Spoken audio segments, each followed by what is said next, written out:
ये संसार एक घाटी है। यहाँ जैसी आवाज़ दोगे उसी की प्रतिध्वनि तुम्हें सुनाई देगी। कहने का अर्थ है कि जिस भी प्रकार के विचार तुम सोचते हो, तुम जीवन में वैसे ही लोगों को आकर्षित करोगे। उन विचारों के अनुरूप ही हालातों को आकर्षित करोगे। अगर तुम किसी व्यक्ति के बारे में सकारात्मक सोचते हो तो तुम्हारे साथ ऐसे लोग जुड़ते जाएंगे जो तुम्हारे विचार के अनुकूल होंगे। तुम्हारे जीवन में ऐसी चीज़ें घटित होने लगेंगी जो उस विचार के अनुरूप होंगी और तुम्हारा जीवन आनंदमय हो जाएगा। और इसके विपरीत अगर तुम किसी व्यक्ति के बारे में नकारात्मक विचार रखते हो तो ऐसे लोग जुड़ेंगे या ऐसे हालात तुम्हारे साथ घटित होंगे जो तुम्हारे विचार के अनुरूप होंगे और तुम्हारी दुनिया नर्क के समान होगी। अब एक गांव में महामारी फैल गई। वहाँ के लोग धंधे पानी की तलाश में दूसरे गांव जाने लगे। इस गांव का व्यापारी एक पास के दूसरे गांव में गया और वहाँ के मुखिया से बोला कि मैं यहाँ बसना चाहता हूँ, यहाँ धंधा करना चाहता हूँ, यहाँ के लोग कैसे हैं।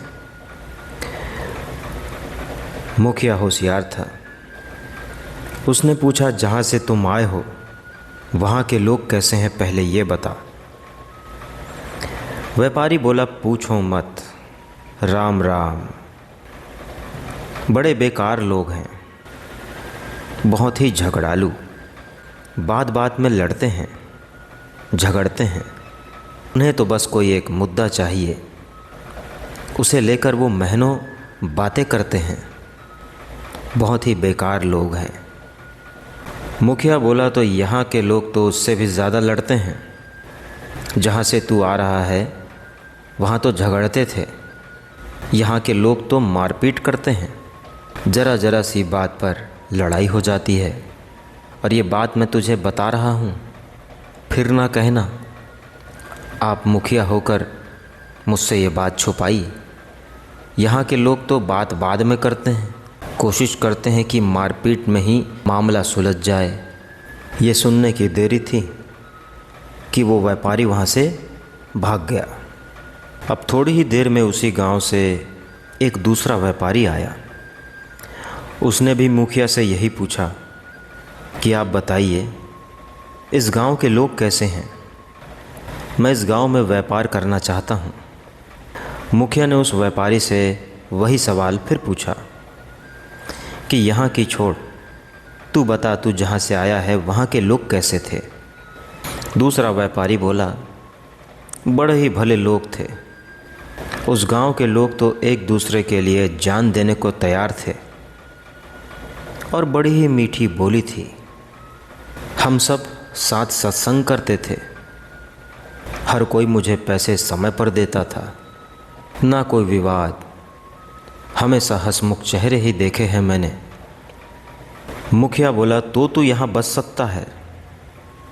यहाँ इस गांव में उससे भी भले लोग बसते हैं। एक दूसरे में अटूट प्रेम है। किसी के घर पे कोई कार्यक्रम हो जाए तो सारा गांव जुट जाता है उसे सफल बनाने में। हर कोई अपना योगदान देता है और ऐसा प्रेम आसपास गांव में शायद ही मिले। दूसरा व्यापारी बड़ा खुश हुआ कि अब उसे उसके लायक की जगह मिल गई। अब वो व्यापार कर सकता है। अब वो मुखिया जो भी बातें कह रहा था, साथ ही खड़ा हुआ उसका चेला ये सारी बातें सुन रहा था। और उसने मुखिया से पूछा कि तुम्हारे पास दो व्यापारी आते हैं और दोनों का सवाल इस गांव के बारे में एक ही होता है, लेकिन तुम दोनों को भिन्न भिन्न जवाब देते हो। एक को तुमने भगा दिया इस गांव की बुराई करके और दूसरे के तुमने न्योता दिया इस गांव की ज़्यादा ही बड़ाई करके। मुखिया बोला, सुन, जो जैसा खुद होता है वो अपने जैसी दुनिया वहाँ बना लेता है। इस दुनिया में अच्छा बुरा कोई नहीं होता, जो जैसा होता है उसे वैसे माफ़ी के लोग मिल जाते हैं। याद रखना, चोर को सारे चोर ही नज़र आते हैं, शराबी को सारे शराबी ही नज़र आते हैं, और जो प्रेम भाव से भरपूर है उसे सभी लोगों में प्रेम ही नज़र आता है, और जो झगड़ालू है उसे तो बात बात पर झगड़ा करना ही है। और हम इस गांव के मुखिया हैं, ये तो हमारा फ़र्ज़ है कि हम इस गांव में किसी गंदगी को आमंत्रित करें या फूलों के हार को आमंत्रित करें। बिल्कुल ठीक बात। आपने कभी गौर किया है कि शहर के किसी इलाके में जब रईस बसने लगते हैं तो आसपास की ज़मीन भी बाकी रईस लेने लग जाते हैं। उसी जगह पर क्यों आकर्षित होते हैं?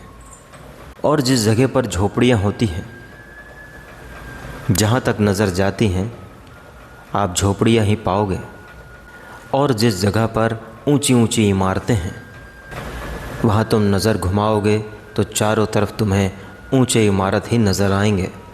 इसका साधारण सा कारण यही है कि तुम जैसे सोचते हो, जैसा विचार रखते हो, तुम वैसे ही लोगों को आकर्षित करते हो अपनी ओर। और अगर जिस दिन तुम फैसला करते हो कि अब मुझे धनवान बनना है, अपनी सच्ची कीमत जब पहचानते हो तो लोग तुम्हारी कीमत पहचानते हैं। तुम्हारे साथ ऐसे लोग जुड़ने लगेंगे जो तुम्हें जीवन में धनवान बनाने में योगदान देंगे। ये जीवन एक आईने की तरह है, जैसा तुम खुद को देखते हो तुम बाहरी जगत में भी वैसा ही दिखोगे। सारा खेल आपकी सोच, आपके मानसिक नज़रिए का है। इसीलिए जोसेफ मर्फी ने अपनी बुक में कहा है कि गरीबी एक मानसिक रोग है, और इंसान को अगर अमीर बनना है तो उसे पहले अपने मानसिक झोपड़पट्टी से बाहर निकलना होगा। और अगर तुम्हें जीवन में सफल बनना है, अमीर बनना है, सुख समृद्धि के साथ जीना है, तो अपने चारों तरफ एक ऐसे हालात बनाओ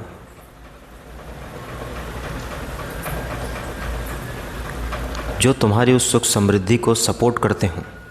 मन में ऐसे विचार रखो, उन विचारों को निरंतर बार बार सोचो, और तुम पाओगे चीज़ें चमत्कारी रूप से घटित होने लगी है। सारा खेल पॉजिटिव माइंडसेट का है, और इस नियम का इस्तेमाल करके तुम जीवन में सारी चीज़ें पा सकते हो, चाहे वो तुम्हारा सपनों का घर हो या सपनों का कार हो, या अपने लाइफस्टाइल में कोई सुधार हो, या आपको मनचाहा शरीर पाना हो। हर चीज़ हासिल की जा सकती है। आपको आपका मानसिक नज़रिया सही रखना होगा, तभी ये सारी चीज़ें संभव है। इस दुनिया में जितने भी सफल लोग हैं वो आज शायद इसीलिए सफल हैं क्योंकि उन्होंने अपना मानसिक नज़रिया उस स्तर का रखा था जहाँ पर आज वो हैं। इसीलिए वीडियो के शुरुआत में मैंने कहा, यह संसार एक घाटी की तरह है, जैसी आवाज़ दोगे उसी की प्रतिध्वनि तुम्हें सुनाई देगी। जैसी दृष्टि वैसी सृष्टि। तो आज का वीडियो यहीं पे एंड करते हैं दोस्तों। उम्मीद करता हूँ कि ये वीडियो आपको पसंद आई होगी। अगर आपको ऐसी वीडियोस देखना पसंद है तो प्लीज़ हमारे चैनल को सब्सक्राइब करें, और ये वीडियो पसंद आए तो अपने फैमिली मेम्बर्स, अपने फ्रेंड्स के साथ ज़रूर शेयर करें। मिलते हैं नेक्स्ट वीडियो में। Till then take care.